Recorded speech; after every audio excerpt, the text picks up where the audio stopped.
Bismillahirrahmanirrahim. Assalamualaikum warahmatullahi wabarakatuh. Alhamdulillah, wassalatu wassalamu ala asrofil anbiya'i wal mursalin wa ala alihi wa sahbihi rasulillahi jama'in. Baiklah, puji syukur marilah kita ucapkan atas kehadirat Allah Subhanahu wa taala, atas berkah dan rahmatnya kita dapat berjumpa pada hari ini. Baiklah, saya Vena Petricia, MPM 20022, Prodi Kesehatan Masyarakat, akan menjelaskan tugas dari mata kuliah Surveillance Kesehatan Masyarakat. Yang mana soal yang pertama yaitu mengemukakan, menjelaskan, dan memberikan contoh metode pengumpulan data non-rutin. Nah, pengumpulan data non-rutin dikelompokkan ke dalam 3 golongan, yaitu yang pertama, kajian cepat atau rapid assessment. Kajian cepat merupakan pengumpulan data yang dilakukan dengan metode kualitatif secara sangat terfokus. Adapun ciri-ciri dari kajian cepat, yaitu jarak waktu. Jarak waktu yang pendek antara pengumpulan data jarak waktu yang pendek antara pengumpulan data dan penyajian hasil. Nah, yang kedua, adanya kombinasi antara metode kualitatif dan kuantitatif. Ciri yang ketiga, orientasinya lebih kepada tindakan. Nah, contoh dari kajian cepat ini yaitu pengkajian terhadap risiko sosial dari penyakit dan masalah kesehatan. Yang kedua, survei. Survei yaitu salah satu sumber data non-rutin, di mana survei merupakan pencatatan terhadap penduduk. Survei yang sering dilakukan dalam pengumpulan data non-rutin yaitu terdiri dari 2 jenis. Yang pertama, survei kesehatan rumah tangga dan survei kesehatan nasional.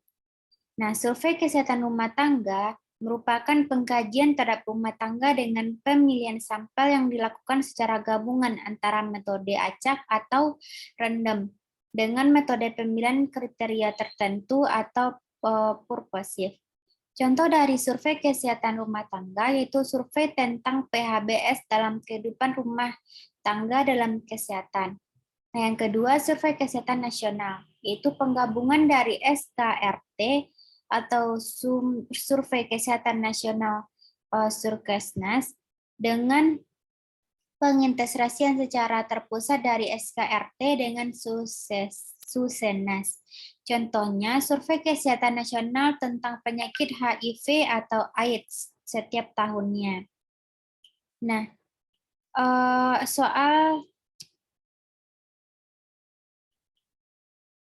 yang ketiga yaitu survei penggunaan pelayanan kesehatan. Survei penggunaan pelayanan kesehatan yaitu alat atau instrumen yang digunakan untuk mengkaji persepsi dari sebagian masyarakat dengan menggunakan pelayanan kesehatan. Contohnya, survei terhadap pasien puskesmas atau rumah sakit terkait pelayanan di rumah sakit atau puskesmas yang bersangkutan.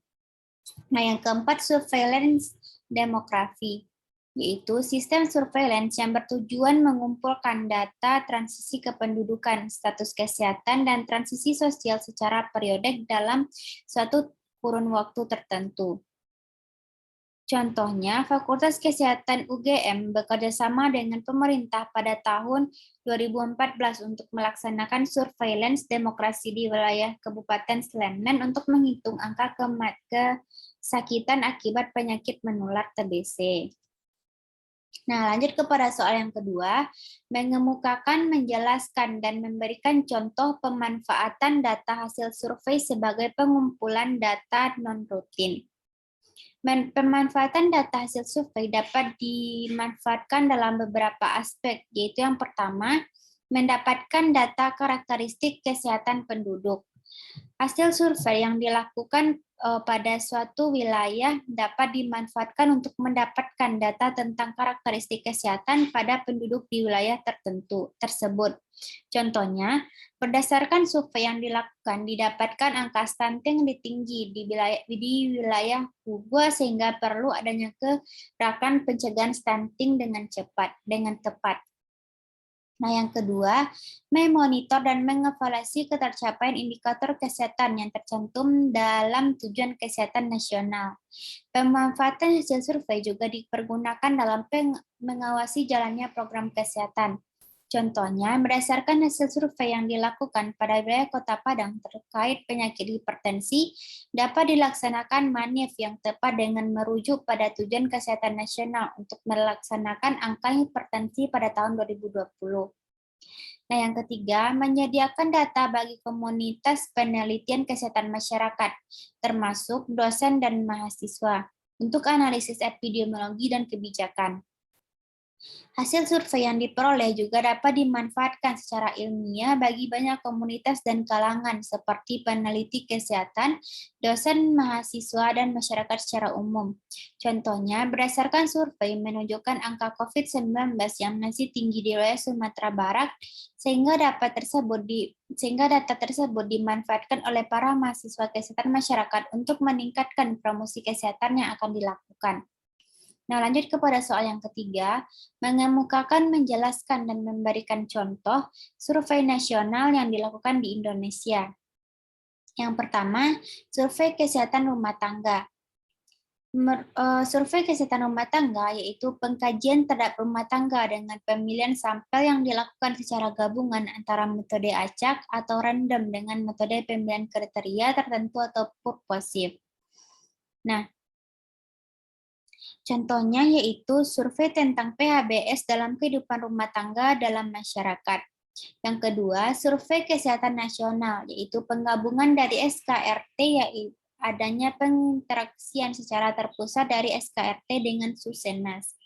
Contohnya, survei kesehatan nasional tentang penyakit HIV atau AIDS setiap tahun.